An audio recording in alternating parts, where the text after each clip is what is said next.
Reading with your kids. Hola, ni hao, konnichiwa, assalamu alaikum, shalom, mahaba, cha, bonjour, namaste, jumbo. Bienvenidos. Hi, my name is Jedley. Welcome to Reading with Your Kids. We are coming to you from the beautiful neighborhood of Reedville, located in the southwest corner of Boston, Massachusetts. We are so honored and so very happy that you are joining us in our mission to help all families grow closer through reading. We do that by sharing fun, thoughtful, and thought-provoking conversations with fascinating people who just happen to be writing books for kids of all ages. You can join us in our mission by telling all of your family and friends about the show and letting them know that they can hear us on the WREB AM/FM 24/7 radio network, and they can find us on the iHeartRadio app, Spotify, Apple Podcasts, Good Pods, Amazon Music, Audible Podcast Addict, Castbox, Player FM, Boomplay, Ghana, and wherever you find your favorite shows. Two wonderful guests for you today. Paolo Mazzucato will be returning to the show to celebrate AJ in The Incredible Fish. And later, we'll meet Jay Foreman. He's here to celebrate the Adventures of Mulberry Manor. Come one, come all, for the mind-bending, dungeon-stomping, time-shifting, dragon-slaying adventure of a lifetime. What's happening? Something bigger is happening here. Yeah. And someone else is calling these shots. Yeah. I'm your biggest fans. I don't want you dying in the third episode. Guardians of the Game is a real play Dungeons & Dragons podcast that's sure to excite and delight listeners of all ages. How would you like your very own circus show right here? Something good or something bad? That is up to interpretation. Whether you're a seasoned D&D veteran or looking for a wholesome but epic way to get into the game for the first time, Guardians of the Game has you covered. Let's get gaming, Guardians. Well, my work here is done. Guardians of the Game premieres on September 18th with new episodes every Wednesday. Join us right now from the beautiful state of California. Our guest is returning to Reading with Your Kids to celebrate his brand new middle grade novel. It's called AJ and the Incredible Fish. Please welcome back to the show, Paolo Mazzucato. Hey, Paolo, how are you? I'm fine. How are you doing? I'm doing wonderfully. You and I were speaking. You were on a very, very early episode of Reading with Your Kids back in like 2018, 2019. Yeah, 19. I think the first time I appeared was with No One Mocks a Panda, which was way back in, I think, April of 2019. Then my novel, The Gondoliers, came out later that year, so I came on again for that. And then I think I was on once more with, it was during the pandemic. I released Most Curious Winter's Night, which was that snowman come alive story. And you actually convinced me to release it earlier than they had planned to release it for Christmas. Instead, it came out during the summer because the theme was sort of that had to do with children dealing with loss and such. So that came out earlier. And yeah, I've published a few children's books since then, and now the new novel coming out. So it's fun. Should I ask how that change of plans with the book? How did that work out? I didn't ruin your marketing, did I? No, not at all. It came out, and I think some people probably bought it because of the tie in there. I mean, the notion that this book about a snowman could actually help children coping with loss and stuff. I think that probably helped, if anything. So I think that was a great idea that sparked from our conversations together. So it was fun. Well, people can't see this, but I'm patting myself on the back. So many of my ideas are not good. So glad when I have a good one. We should talk about AJ and what's this incredible fish. I'm taking it. It's not like the incredible fish that I ate down in El Salvador. No, not at all. Not this one is more of a. It's how to describe. I mean, the incredible fish really is whatever you want it to be in everyone's life. I mean, I think there's this idea, there's something that we go for, there's a goal that we set our sights on. And for everyone, it's different. But in this story, it's a very a loving story about this young boy who doesn't want to spend the weekend with his grandpa because his grandpa's tells crazy fish stories, and the idea that these adults in his life are always telling stories that he feel aren't true, and he's dealt with some loss, and his father has left the family, so he's dealing with issues internally. And so when his mother says, hey, you got to stay with Grandpa for the weekend, he's not too thrilled. But he goes there, and of course, Grandpa starts right in with his tale of Old Gussie, this incredible fish that 30 years ago he and his shipmates were so close to catching. And of course, AJ's not biting, right? He's not on the bandwagon with that story. But anyways, through the course of the evening, there's a young girl that lives there in the marina, and she's more enthusiastic about this than he is. And of course, at a certain point, he comes back after a little episode on the dock, and he's like, Grandpa, I've had enough of this. I don't want, this is, dangerous. It's scary here. I want to go. But Grandpa, of course, has had other ideas, and he casts off, and they're heading out. So they go off on this adventure, and it has sort of that feel of a Wizard of Oz type thing, where you're going off into this incredible imaginary type world. And they basically go off and they look for the two shipmates that Grandpa lost over the years, and they go off on this adventure that takes place this fantastical islands, and they go off across a desert. They have a prison escape, and all these sort of adventures that they go on together. And of course, through the course of the story, AJ comes to realize that you really have to sort of believe, and you have to sort of take a chance in life, because otherwise, that the idea that Grandpa says, the biggest danger that we face in life is not the danger out there. It's the danger from never venturing off to leave the shore. It's that fear that holds us back. And it's certainly a lesson that AJ learns, and that we can learn in terms of how he goes about his adventure, and learning that the things that hold us back, indecisiveness, laziness, fear, these are all things that hinder us in our own adventures in life. And so together with his grandpa, who he forms a new and strong relationship with now, he learns that he is willing to take a chance, and he's willing to believe again. He's willing to trust that sometimes things don't always work out for the best, or sometimes they don't work out the way you wanted them to. But if you take a chance and you believe and you put your whole heart and soul into something, the endeavor, the goal, the incredible fish can be yours. So I think that this is such an important topic for parents to talk to their kids about. And I'm imagining, as scary as it is for a lot of kids to take that chance, I think it's for a lot of parents encouraging our kids to be adventurous, to take a chance, to risk failing.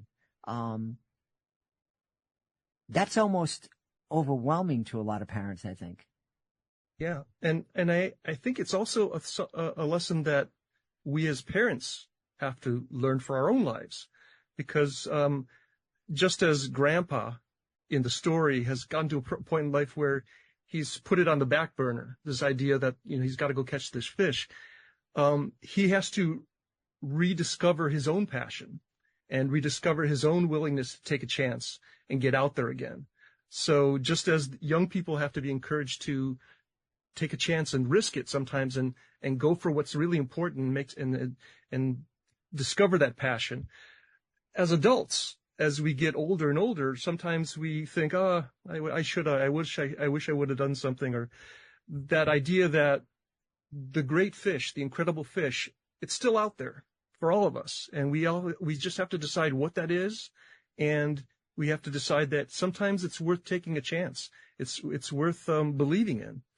Because if we don't, we end up on the shore all our lives, and we never go beyond that. I'm really glad you brought that up about old folks like me, because I'm in a season of my life. People who listen to the show know I had a serious accident, and there's a lot of things that I'm afraid of, because I don't want to go back in a wheelchair at all. But I need to. There are some risks that I need to be more willing to do. And I think it's, you bring up an important reminder for all of us, that life is a risk. Yeah. And it's that very sentiment that the grandpa tries to convey to his grandson, and also Livy, this girl that accompanies them on this journey. It's that notion that life without risk is nothing. I mean, you can play it safe, or you can be racked with indecision and, just stay safe in your little cocoon and not venture out. Or you can say, well, I'm going to try. And the important thing is not necessarily to know everything, but to try, because it's in trying that we live, and it's in trying that we discover. And if we aren't willing to do that, then what are we really doing with the time that we're given? I love that idea. It's in trying that we live. I think that's so important. Where did you learn this lesson for yourself? Wow. I think it's a culmination of living, because as a young person, you have certain dreams and goals that you strive for. And as you get older, those goals and dreams sometimes change or are either, I don't want to say held back, but they're changed in a way that they're no longer the original dream that you had or the original goal.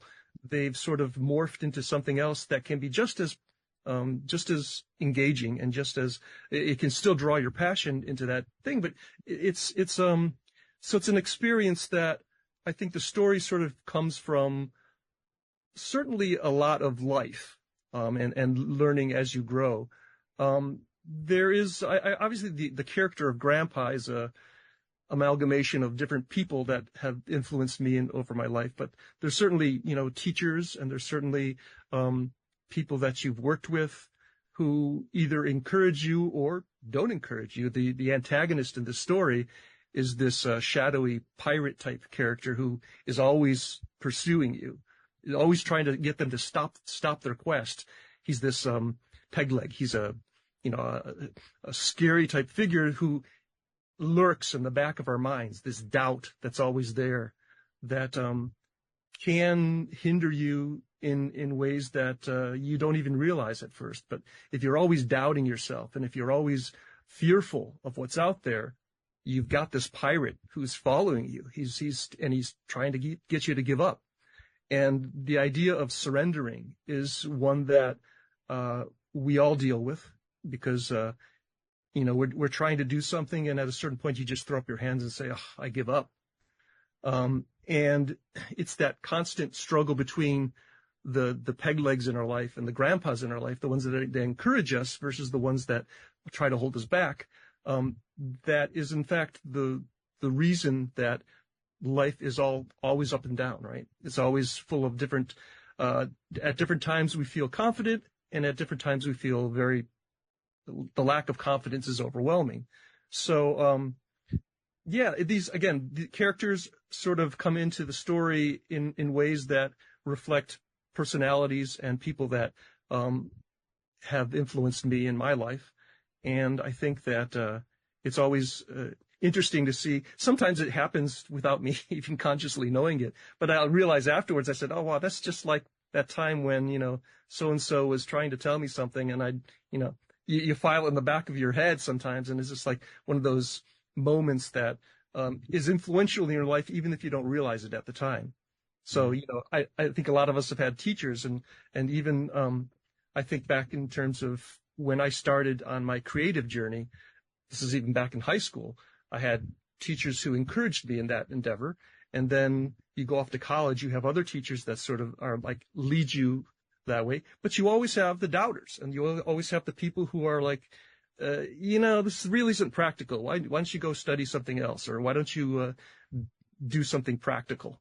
And not to say that being practical isn't good, but there's always a balance between what you want to do and what you give up on. Mm-hmm. And if you give up just because somebody says, "Oh, that's too hard," you're selling yourself short. Yeah. And I think that this story sort of delves into that idea that the one shipmate that they find, they rescue him from a prison. It's a prison of in a desert landscape it's a prison of doubt, literally the prison of Dubio. And he has basically lost his ability to make a decision. And so they have to go rescue him from that prison It's a prison of the mind. It's a prison of his own design. And the other shipmate, they rescue him from a casino type environment where he's basically given up on pursuing anything because this is much easier. It's easy street. So again, these ideas that we have to continue to strive for the things that make us the passion in our life, the things that make us want to go on. And with the encouragement of characters like Grandpa, I don't know if some people have I had one grandfather that I met in my life. But I was still young. So I never had that experience of having a nurturing, grandpa figure. But I did have my parents, and I had teachers, and I had, certainly friends and coworkers that, we all have those figures in our life that are the ones that encourage us to, no, that's a great idea. Keep going, keep going, keep going. Don't give up. Yeah. We all need to hear that once in a while. You know, we talk so much here on Reading with Your Kids about parents reading with their kids and the kind of conversations they can have. As you were talking about AJ and the Incredible Fish and the grandfather, and I'm thinking this is a perfect book for a grandfather to read with their grandkids. Oh, wow. You know, that's so cool. Yeah. Yeah. You know, get on a Zoom. You're in different parts of the world, but get on a Zoom. You read a chapter a night. You talk about it. I'm not a grandfather now. Hopefully at some point I may be. But I just know that it's going to be a different relationship than the relationship I had with my kids. I think I'll probably be a little more willing to tell some of the crazy things I did when I was young. That's funny. Yeah. I just say it's kind of like one of my favorite, Princess Bride, the film where it has that bookend sequence at the beginning where Peter Falk walks in and he starts telling the story to his grandson who's sick in bed. That warm type of relationship there too. It's a relationship that at first is kind of tentative and very, not necessarily antagonistic, but the kid's not really thrilled that he's going to be read a book, right? But the notion that there can be that moment of connection when the story becomes something more than just a story. It becomes something of a way for a grandparent or even a parent to invite the child to see beyond the boundaries of what life seems to be at that point in their life, beyond the shore. You have to set sail. You have to get out there and see the world for more than just the land that you're standing on, because the ocean is wide and life can be, incredible. As we're talking, I'm reminded I had a moment in my life when I was out on tour, and I read this story on the internet about kids who have dreams are happier, they're healthier, they do better in school.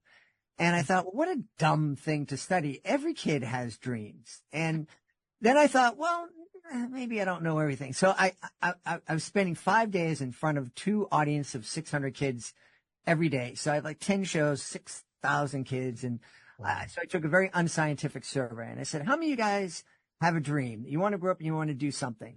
And I never had more than 40% of the kids. Really? Their hands. Wow. And it was shocking. I did a little bit more research, and it's like, that 40, 50, 60%, there's not much more than that. So there's a lot of kids out there that aren't dreaming.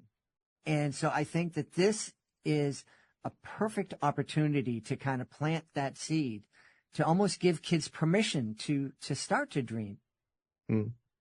Yeah, that's interesting. I mean, I thought it would be higher. I just assumed that, again, I think sometimes maybe because we're not encouraged, we sort of think that that's not a possibility. I remember before I went to film school, that I spent a summer, I had a summer job when I went home, and I worked in a very, blue collar job, working in I think it was aluminum siding that we were doing. But anyways, the point being that when I mentioned that I was going to film school and I wanted to become a filmmaker, the derision, Mr. Movie, jokes and everything, if that's all a kid's exposed to, maybe they clamp down on their dreams and they say, you know what? Everybody's telling me I can't do it. Maybe I can't. Mm-hmm. So these 60% in your audience that didn't raise their hand, maybe they've been influenced by, their peg legs, their pirates that are pursuing them, the doubts. And they sort of feel that, maybe my dream is too unrealistic and maybe it's just impossible. Mm-hmm. And so, that sort of influences them to stop dreaming. Mm-hmm. And that's pretty sad. I mean, I think that it's good to sort of, you obviously have to keep the practical aspects of life in mind, but just the idea that you have something that you are passionate about, that you called it a dream, a wish, or a hope. I think it does, in fact, make you a better person at anything you try. Yeah. Because you're doing it with the idea that there is more to life than simply earning a paycheck. There's more to life than just simply, getting up in the morning and going about the chores of regular things that need to get done. And they need to get done. But you need to have that spark within you that allows you to see the world for more than what it is right in front of you. Yeah. And I want to encourage everybody who's listening to understand that you could be the one that ignites a dream in a kid. And maybe it's your kid, maybe it's a grandkid, maybe it's one of your kids' friends who's over the house and you're sitting down and instead of letting the kids get on a video game, maybe you just sit down and you ask them, hey, what do you want to be when you grow up? What do you want to do? What do you want to study? And that just might be the spark that's missing in their lives. Yeah. It's an important task that as parents or grandparents, we have that ability to either stifle a dream or encourage a dream. And I think children, especially in difficult times, they need to be told it's okay. It's okay to dream beyond what you think is possible. Believe in something that's incredible. I mean, Grandpa's telling him, you have to, he starts off his tale when he arrives, talking about, back when the world was flat and the sea was full of creatures and the sea queen and AJ, of course, is at this point, come on, Grandpa, seriously, you want me to believe there's a sea queen? And so AJ has already been limited because of his experience. He lives in a small house in a small town in Hawaii, and he's not open to the possibilities that life offers because his life has sort of been shut down. His father has left. He's at home with his mom, and now he has to stay with his grandpa for the weekend, which he doesn't really want to do. So the notion that Grandpa just says, you got to be willing to take a chance. You got to be willing to open your mind to incredible possibilities. Open your mind to the idea that there is something out there, be it an incredible fish or something else that you want to strive for.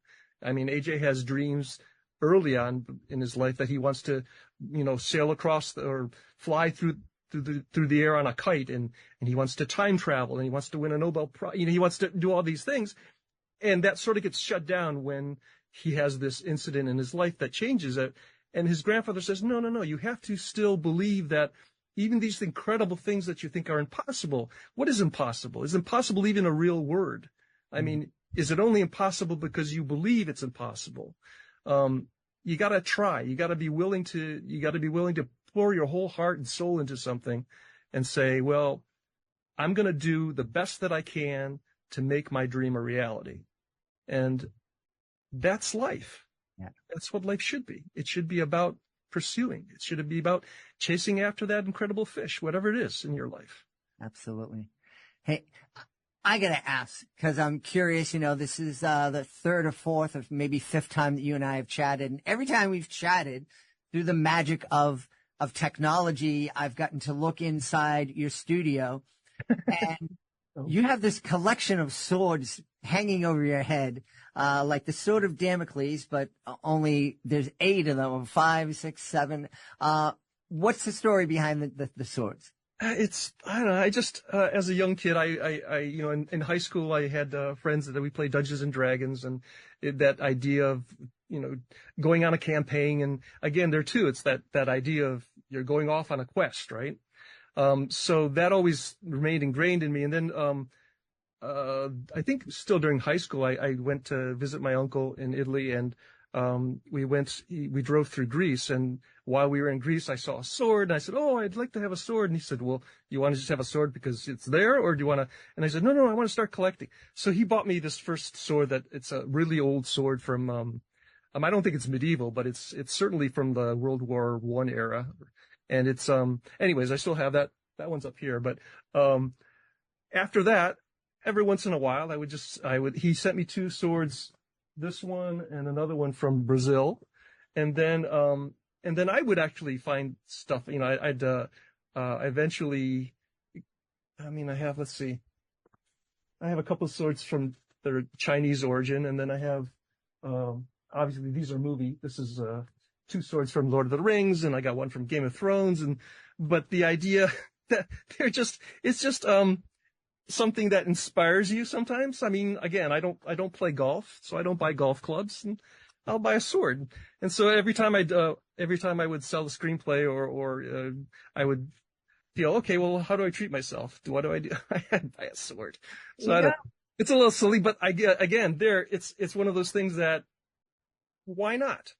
If it's something that inspires you, and again, I hang them around because it puts me in a adventurous mood sometimes. And so sometimes I just got to look at a sword. I got to look a sword from Sparta over here.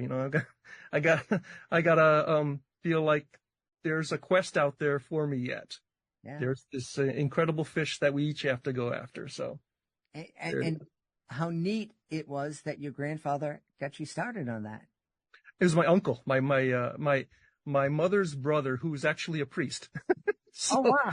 Yeah, he bought me my first sword. Awesome. We should tell everybody where they can go to find out more about AJ and the Incredible Fish and all the great books that have come from your imagination. Well, AJ is going to launch at the Orange County Children's Book Festival on September 22nd. That's over here in Costa Mesa. I was there in 2019, as were you, and or was it or 2020? I don't remember. No, it could have been 20. That was the COVID. So anyway, I think 2019 we both met up there. And so that'll launch there. It's going to be available for pre-sales and stuff. But my other books, which start with No One Mocks a Panda, which is obviously they're all still selling on Amazon. No One Mocks a Panda became a bestseller for #1 bestseller at Amazon back in February 2000. I don't remember, anyways. But that one, and then there's the one we talked about, Curious Winter's Night, which is the snowman story. I wrote. I don't know if I talked to you about the story of La Befana. I think we talked about that one too. Yep. That one became very popular in a lot of Italian communities, and even the Italian cultural center. I can't remember. They called and they wanted to use it as part of their because I wrote it in both English and Italian. So students who are learning the language, they could compare, one story to the other. So it became I don't want to say it's a textbook. It's just a story about the Befana, which is the Christmas, they call her the Christmas witch, but she's more of a grandmother to me. Anyways, yeah, another grandparent type thing. Uh-huh. But there's that story. And then my last October, I released a book called Snugglebugs, which is kind of, it's in that vein of, when people graduate, sometimes you give them the Dr. Seuss book, All the Places You'll Go. It seems to be popular. And I always wanted to do something in that vein. And this is basically, Snugglebugs was another one of those stories where it's basically encouraging children to step out into their new adventure. So I guess it's along that same theme of trying to encourage kids to be adventurous in life. And they're all available on Amazon and also at beppybooks.com. And of course, through my personal website, which is writer.mazzucato.org. Awesome. So we had a really great time celebrating AJ and the Incredible Fish. It's a brand new middle grade novel from our guest, Paolo Mazzucato. Paolo, thanks so much for being back with us. Thanks so much. It was so good to talk to you again. Before we invite our guest into the studio, I would love to invite you to visit a very special website. It's clownswithoutborders.org. Clownswithoutborders.org. This is a group that I absolutely adore. I am part of Clowns Without Borders, and I had the honor of being part of the 2023 tour of El Salvador. I had so much fun joining with artists from all over the world to bring a smile to people who really needed it and really appreciated it too. And we would love for you to join us as a monthly Joy Maker. The Joy Makers, they're a family of people just like you who love to laugh and make other people feel good. So please take a moment and visit clownswithoutborders.org and consider joining me as a Joy Maker. My friends, I am so excited. Our guest is here today, coming to us from Virginia. He's celebrating his brand new book. It's called The Adventures of Mulberry Manor. Please welcome to the show, Jay Foreman. Hey, Jay, how are you? Hey, I'm doing great. Excited to be here. Thank you for having me. I'm excited to have you on. One of the things that I do at the end of most episodes of the show is invite people to visit our website, readingwithyourkids.com, and use the contact button up at the top of the page to let us know what they love about the show, what we could be doing better, but mostly to tell us or give us a suggestion as to who they would like to hear on a future episode of the show. Jay is coming to us not so much by somebody using the contact button, but he was recommended to us by my physical therapist. If you guys have been listening to the show, you know I've been in and out of physical therapy for the last couple of years, dealing with a major issue and a couple of minor ones. And my physical therapist, he said, I know this guy. He was my college suite mate, and he's a great kids book author, and you should have him on your show. So thanks to Brian, Jay is here with us. Yeah, give me a shout out to Brian. I haven't talked to him in probably 30 years, but one of the absolute best guys I've ever known in my entire life. We hit it off immediately when we met each other that first day of college. Yeah, and he's a great physical therapist, and he has me in a new program, which I'm really loving a whole lot. So let's jump into your book, The Adventures of Mulberry Manor. This is a YA title? It's a YA title, yeah. I've done a lot of children's books and other adult leadership books. This is my first jump into this, not the YA genre, but kind of the fantasy action mystery genre. So it's just one of these ideas that came to me. You know how it is when you're an author, just several different nights, I'm waking up in the middle of the night with ideas and I'm jotting them down. And after a couple of weeks, I said, okay, there might be something here. So I decided to just put pen to paper and run with something new here. That's really cool. So who are we going to meet in this book? Oh my gosh, there's so many characters in this. The main protagonists are a brother and sister who are kind of uprooted from their normal life and brought to the Mulberry Manor, where they're set to stay for a while, where their father goes off to search for their mother who's missing. Their names are Jade. She is the 16-year-old girl, and her little brother, Teddy. He's the 14-year-old little brother, and they soon discover that things aren't what they seem. They're in lakeside estates where Mulberry Manor is, and they have a lot of people out there. They find that some are there to protect them, and there's other people out there that are out to more nefarious motives. So, and the whole thing plays out from there, and it's a big mystery that unwinds as it goes too, and it's actually the first book in a 5-book series.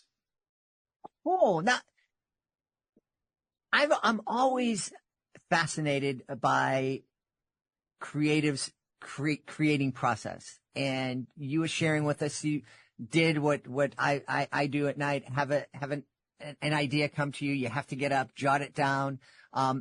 Very rarely am I able to read what I jotted down in the middle of the night. So, was it difficult switching gears in writing for this genre? You know, it wasn't difficult in switching gears, but it was difficult not even difficult. It was just different in the implementation because, you know, they call the writers either your pantsers or your outliners. Whereas in outliners, you have everything, all the sticky notes. You know what every chapter is going to be, every scene, and The pantsers are the ones that just fly by the seat of their pants and just write and see what happens. Well, I'm typically an outliner. I have all the sticky notes all over my office in order. I can move them as I need to, but I know exactly what's happening, what's going to happen next, how it all ends. And this is the first time I've written a story where I had it all mapped out, but I'm writing and all of a sudden the plot and the characters' personalities start taking on a whole new dynamic. So by about chapter 4, I am so far off the beaten path of where I said I was going to be that this story just took on a whole new trajectory. And I said, you know what? I'm having fun with it. It seems like it's working. I'm just going to roll with this. So the heck with all of the notes. And I just let this story flow. And I felt like it turned out to be one of my best ones yet. So I don't know if I'd recommend that way to young writers, but I say when the muse takes over, go with it. Yeah. Why do you think that happened in this book as opposed to your other books, your kids' books and your books for adults? I think that's a great question. I think probably because it was a larger story arc, a longer story. The children's books, it's a quick tale, said and done. Here's a good life lesson, hopefully.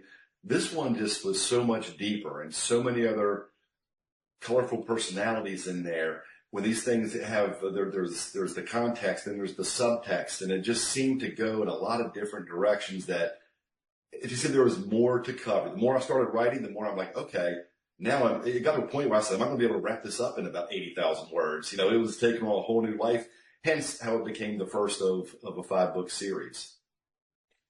Now, you said that you were having fun doing this. Do you think that that's, this flying by the seat of your pants, do you think that's something that you're going to try to do with the future books in the series? Or do you think this was just a one and done and going back to my outlining habits? I don't know. I hope it wasn't a one and done because, like I said, I had more fun writing. I've always had fun writing, but I've had more fun writing this one. It was almost like I'm reading the book as it's being written. So for the next 4 books, I have an idea of where I want this story to culminate and how I want to wrap everything up. But getting there, I'm holding on to this storyline very loosely. I have the bullet points. I have the marks that I need to hit. But how I get there, I'm hoping it's just like the last book, and I'm just going to let the characters take me where they go. Yeah.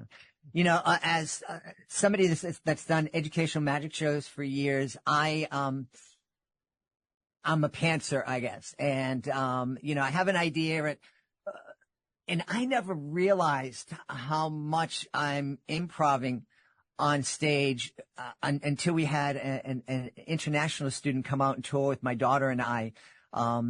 And she was from Italy. And at the end of the 3 weeks, she turned to me. She said, "Jed, how do you do it? We see 30 shows, and everyone is different." And I'm like, I don't know. Kids come up, we interact, and just kind of go where it goes. Yeah, exactly. And working with kids, I mean, is there anything more fun than that? And what I've learned is you can have answers to every question possibly in your mind, but one student is going to hit you with a question that you have no clue how to answer. It's just not a matter of if, it's when it's going to happen. And I've learned to embrace that and just enjoy that ride as well. Yeah, absolutely. One of my favorite, I'm going to ask you to think about one of your favorite questions kids have asked you over the years. One of my favorites was, a kid asked me, "Jedley, have you ever made a mistake on stage, doing your show?" And, I responded by saying, "I don't think I've done a show that I haven't made a mistake in. The difference is whether or not you've seen it. And if you didn't see it, no big deal." I love that. Yeah. Hey, we're all human. We're all going to make mistakes, every day. It's just roll with it. Keep going. So what's one of those fascinating questions that kids have kind of put you on the spot with? Oh, wow. I remember one of my favorite ones, one of the first ones that really stumped me for a moment, because I was used to getting a lot of the same questions. What's your favorite book that you've written? What's your favorite book you've read? Why do you look like Fred Flintstone? All of these things I get from kids. Then I had this one, I still remember, it was second grade, and this cute little blonde-haired girl with hair in a ponytail. I still remember her vividly. Raised her hand and seemed kind of shy. And I said, "Yes, in the back there. What, do you have a question?" She's like, "Yes." She stood up and cleared her throat. She said, she asked, she goes, do you ever worry about copyright infringement on your intellectual property? And if so, what steps have you taken to prevent this from happening? And I'm like, oh my gosh. I said, can we go back to the do I know Dr. Seuss questions here? But it took me back for a second, and I thought, and I said, let me return that question with a question. I said, is your mother or father by any chance a lawyer? She said, yes, both of them. I said, this explains it all. I understand. So, but it was great. She was I muddled through an answer, but it was a great question. But it's just one of those ones that caught me completely off guard. Yeah. And I'm imagining half the teachers are probably going, what's intellectual property? What's she talking about? Exactly. And also, I had another fifth grader ask me if I've ever found any dangling participles in my books after they've been edited. I'm like, oh my gosh. I said, no, I've never gone back and looked either. So to be fair, it's just, it just keeps you young and on your toes dealing with these kind of innocent questions. I love it. Yeah, absolutely. One of the things that you wrote in the note, to prepare to get on the show is you talked about, talking to kids or talking, about how families can co-read or read a book together, and then talk about how they are seeing the story from different perspectives. Yeah. I got that from when I was a kid. I loved watching Disney cartoons, right? As did, I think, a lot of people. As I became older and married with kids, I loved watching the newer Disney movies and the older ones too with my kids. But I found that watching a movie with my kids, they were laughing at different parts of the movie than I was laughing at. And then it hit me. I'm like, hey, they've struck gold here. They put things in here to bring the family together at the time. There's something for the adults to appreciate, and then something for the younger folks to appreciate. And at the end of the day, it's time spent together, right?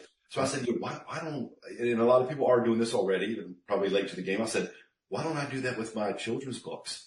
Give the kids something to enjoy, but also throw some Easter eggs in there, some nuggets in there for the parents to enjoy as well while they're reading with their kids or to their kids, whatever the case may be. Have them all have something to take away from this time together, besides the main reason of just being together as a family and all the great things that come from reading together. Give everybody a little extra bonus there to walk away and have a chuckle or a smile from. Yeah. I agree with you. It's funny. I sprinkle a lot of those in my shows. One of my favorite things, I was talking to Joe Gatto from Impractical Jokers about this. One of my favorite things to do is, there are certain jokes that I've told for years that I know are not going to get any response. They're just going to die. And it's kind of fun. Because every once in a while you'll tell a joke. No one will get it except for one person, usually a teacher in the back of the room. And they just bust the gut and they think it's the funniest thing in the world. And I love that. It just tickles me, because everybody else is like, oh, what did I miss here? I don't get it. Worth it.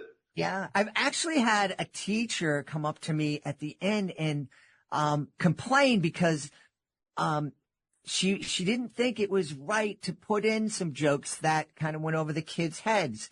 It wasn't that I was using double entendres or anything like that. It was just, oh, that's not fair. And I've heard a lot of complaints over the years from individual teachers, so I didn't put that much into it. But I agree with you. I mean, you mentioned Fred Flintstone. That was a show that was absolutely there are two things going on. Bugs Bunny, the same thing. There's humor for kids and there's absolute humor for adults that goes right over the heads of the kids. Yeah, absolutely. Yeah, and I don't think you and I can do what we do without having some of that criticism. That just comes with the territory.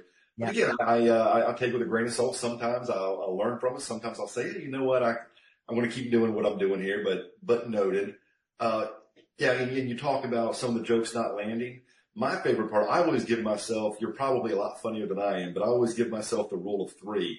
Because a lot of times, especially with students, it seems you go out there and if I'm doing an assembly and I drop a joke, the first couple of jokes aren't going to land because I think they're still feeling you out and trying to understand where's the sense of humor here. Is it okay to laugh? So mine is the rule of 3. If they're not laughing by the 4th joke, then I'm missing my mark. But at least I'm giving them some time to say, okay, here's the vibe we're getting. Here's the sense of humor. So that's a great point. I also love, you talk about the different critiques and feedback you get.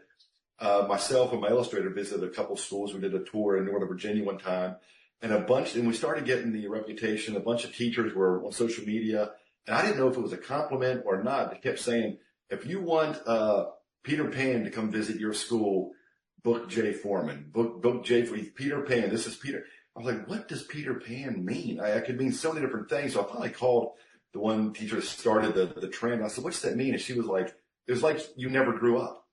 She goes, is Peter Pan and the Lost Boys like you never grew up? You can relate to the fifth graders, which I still think was a compliment. I'm not sure, but yeah, I took it that way and rolled with it. But yeah, it's just fun. When you do things like your show and my show, it means so many different things to so many different people. And that's kind of the magic of it as well, I think. Yeah. Yeah. I agree. And it is an honor, to be able to go into a school, because school time is so precious and there's so much pressure on kids, on teachers, and for a school to be willing to say, okay, we're going to take 45 minutes, an hour out of our day, to allow this performer, this person, this author to come and talk to our kids. What a neat thing. What an honor it is. Yeah, absolutely. That's why I've never taken that for granted. I always look at it, kind of sounds like the same as you. I'm a guest there. I want to be respectful of their time, but I'm also make sure they have a good time and take something away. I always try to incorporate what I call the 4 E's into anything I write or any presentation. The 4 E's I have, engage, entertain, educate, and encourage. If I can capture all 4 of those to some degree, I feel like it's been worth everyone's time. Yeah. You also do a lot of speaking for adults. Can you tell us a little bit about that and what you speak to adults about?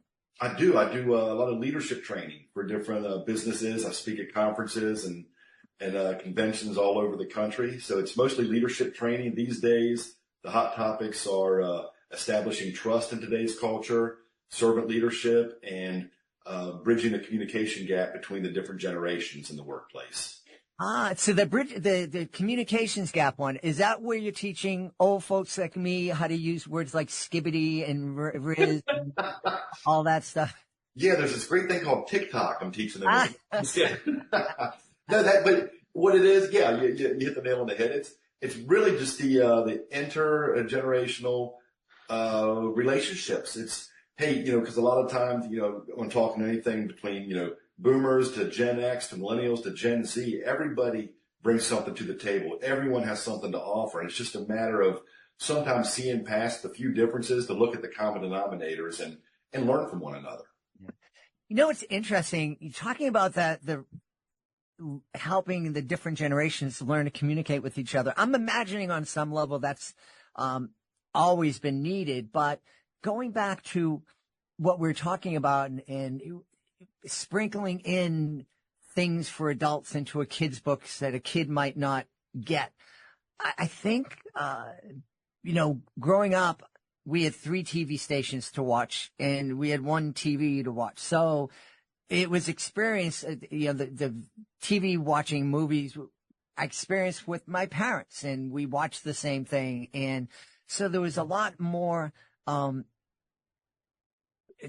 we're sharing culture a lot more than we do today. Things right now, we have so many opportunities and so many options when it comes to media, when it comes to books and whatnot, that if you're just into Comic-Con and that's all you need to experience. I'm not speaking English very well right now. But I just, we don't have as many opportunities to experience live events, media, movies, books with different generations. And I think that's a real shame. Yeah, I agree. It's in some facets we are so much more connected, and in other facets we're just not. We're more alienated. There's you and I grew up in a time where it was you got together, physically with your friends and in a group of people. Now it's even playing video games. It's put on the headset and we'll just talk from online. Yeah. So, yeah. And I remember growing up, I knew music that my grandparents listened to, what my parents listened to. They knew what I was listening to and telling me I was a dummy for listening to it. Yeah, but and I see it when I travel, when I tour to different countries, especially in Latin American countries. There's a lot more of that intergenerational interacting going on. And so I really encourage families to continue reading together as your kids become independent readers so that you can continue to have these conversations. Yeah, absolutely. And another big thing to piggyback off that, I think these days, which we have opportunities to see, a lot of us see the same thing but take something different away, is what perspective are you going to take on something? And I actually put that into one of my latest books. This was before Mulberry Manor, this was a children's book. It's called Greetings from Camp Wefawasa. And the entire thing reads like a brochure for a summer camp. And the words tell one story, but then the picture that it's juxtaposed against tell a completely different picture. And at the end of the book, the counselor is explaining to the child, for example, I don't know if I'm painting a picture now. For example, it'll say, hey, come check out our 5-star accommodations, with everyone has a view of the night sky. And then you look at the picture and these are rundown cabins with holes in the roof. Or go enjoy swimming and canoeing at the same time. We're ahead of our time. And then you look at the picture and these canoes have holes in them, so they're sinking in the lake. So the whole thing at the end, they're explaining to this young kid reading the brochure that, hey, the choice is yours. And this is anything we have in life, any situation. Are you going to see the positive or are you going to see the negative? Which one are you going to focus on? And that was the point of the entire book with that. Each page is just something, 2 different scenarios there. And at the end, I hope it helps people, adults that read it with their kids and kids also at an early age. What lens are we looking through at the world, at the positive or the negative? Because that choice is ours. And you and I both know, Jed, whatever we look for, we're going to find. Yeah. Concentrate on the positive. Yeah. I think that if we have more of these conversations, hopefully in the future, people will remember or relearn how to agree to disagree and to be able to look at things differently and not have to go to war over them. Wouldn't that be nice? That would be nice. That would be really nice. You know what I think would be nice, Jay, is if we tell everybody where they can go to find out more about you and find out more about all of your books. Yeah, they can go to my website. It's simple. It's just my name spelled out, all one word. It's jwforeman.com, and spelled out that is JayWForeman.com. Awesome stuff. We've had a great time speaking to the author of The Adventures of Mulberry Manor and a whole lot of other books. Our guest has been Jay Foreman. Jay, thanks so much for being with us. Hey, thank you for having me, and keep putting out the great message that you're doing, Jed. We appreciate what you do here. We hope you've enjoyed this episode of Reading with Your Kids and will join us for the next exciting episode of the show. In the meantime, we'd love it if you could connect with us on social media, facebook.com/readingwithyourkids, at Reading With Your Kids on Instagram, and at Jedley Magic on X. We'd love for you to visit our YouTube channel, youtube.com/readingwithyourkids. We have 2 new Drawing with Your Kids videos up on our YouTube channel, and they are fantastic. We have a new intern this semester, Raylene Tang, and she has done a great job putting these videos together. She's really added a lot of fun elements to it. You're going to love them, so check it out at our Reading with Your Kids channel on YouTube. We'd love it for you to visit our website. As I mentioned earlier, Jay Foreman came to us because of a suggestion from my physical therapist. He had me all tangled up. My leg was up behind my head, and he said, you have to have my friend on your show. Well, he didn't really do that. But you don't have to do that either. Just go to readingwithyourkids.com, click on the contact button up at the top of the page, and let us know who you would like to hear on a future episode of the show. And if you're an author, you absolutely want to go to readingwithyourkids.com and click on the author's click here button up at the top of the page. You can learn how you can be a guest here on the podcast. If you don't have a physical therapist that is going to bend me into a pretzel to get me to invite you on the show, all you need to do is to go to readingwithyourkids.com, click on that contact button, and scroll on down to be a guest to find out how easy it is and how much fun it is. Want to thank the folks who made today's show so wonderful. Of course, we want to start by thanking our guest, Paolo Mazzucato. Please be sure to check out AJ in The Incredible Fish. And we want to thank Jay Foreman. Be sure to check out his YA title, The Adventures of Mulberry Manor. I want to thank my fantastic team, Fatima Khan, Chris Doherty, Rory Grady, Rayling Tang. I want to thank my beautiful wife for all the support she gives me. Most of all, we all want to thank you. Thank you so much for taking the time to join us today. And as always, thank you so very much for taking the time to make the world a better place. And you do that every time you read with your kids. I'll be with you in the next episode of Reading with Your Kids.